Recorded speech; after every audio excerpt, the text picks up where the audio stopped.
آپ قرآن میں موجود کہانیاں سنتے ہو، آپ نے کبھی غور کیا کہ آپ نے ان کہانیوں سے کیا سیکھا؟ اور میں آپ کو بتاتا ہوں کہ میں نے حضرت موسیٰ علیہ السلام کا واقعہ پڑھا تو میں نے حضرت موسیٰ علیہ السلام کا شکریہ ادا کرتے ہوئے ان کے واقعے سے کیا سیکھا۔ اے پیارے نبی موسیٰ علیہ السلام، آپ کا شکریہ کہ میں نے آپ کی کہانی سے سیکھا کہ اللہ کے سوا کوئی غالب نہیں۔ فرعون نے ہزاروں بچوں کو قتل کیا، مگر جب آپ آئے تو اسی کے محل میں پلے بڑھے۔ یعنی آپ کے قصے نے مجھے یہ بتایا کہ اللہ کا فیصلہ تو پورا ہو کر ہی رہتا ہے۔ اے پیارے نبی سیدنا موسیٰ علیہ السلام، آپ کا شکریہ کہ میں نے آپ کی کہانی سے سیکھا۔ بعض حالات میں ایک عورت 1000 مردوں کے برابر ہوتی ہے۔ آپ کی ماں نے آپ کو دریا میں ڈالا اور آپ کی بہن نے آپ کا پیچھا کیا اور ایک آسیہ نے آپ کو پالا، اور اس پوری کہانی میں 3 عورتیں جیت گئیں، ہزاروں مرد ہار گئے۔ اے سیدنا موسیٰ علیہ السلام، آپ کا شکریہ کہ میں نے آپ کی کہانی سے سیکھا اللہ دلوں کو تسلی دیتا ہے۔ اگر اللہ نے آپ کی ماں کے دل کو مضبوط نہ کیا ہوتا تو وہ آپ کو دریا میں کیسے ڈالتی؟ حقیقی طاقت وہی ہے جو اللہ کی طرف سے ہو۔ اے سیدنا موسیٰ علیہ السلام، آپ کا شکریہ کہ میں نے آپ کی کہانی سے سیکھا بھلائی کرتے رہو اور بدلے کا انتظار مت کرو۔ جب آپ نے شعیب علیہ السلام کی بیٹیوں کے لیے پانی پلایا تو واپس آ کر خاموشی سے سائے میں بیٹھ گئے، حالانکہ آپ کو مدد کی ضرورت تھی۔ اے سیدنا موسیٰ علیہ السلام، آپ کا شکریہ کہ میں نے آپ کی کہانی سے سیکھا کہ عورتوں سے بات صرف ضرورت کی حد تک ہونی چاہیے۔ ایک شریف آدمی کسی عورت کی مجبوری سے فائدہ نہیں اٹھاتا۔ اگر کسی مجبور عورت کو کسی شریف مرد کی طرف کام کے لیے دیکھنا پڑ جائے تو وہ اس کا کام کرتا ہے اور اس سے کوئی لالچ نہیں رکھتا۔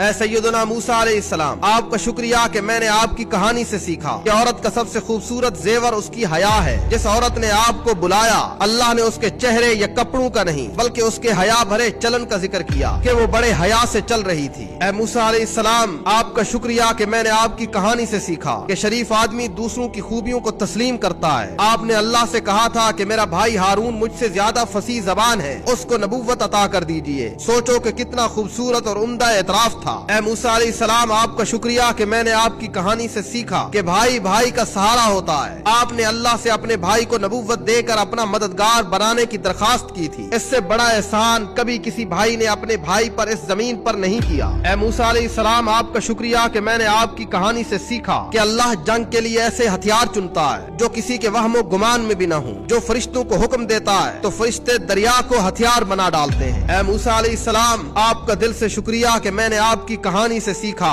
کہ لوگوں سے امید نہیں رکھنی چاہیے۔ بعض لوگ تو بڑے بے انتہا بے ادب ہوتے ہیں، جنہیں آپ نے غلامی سے چھڑوایا وہی آپ سے بولنے لگے، جا تو اور تیرا رب لڑو، ہم تو یہیں بیٹھے ہیں، تم دونوں کو دیکھتے رہیں گے۔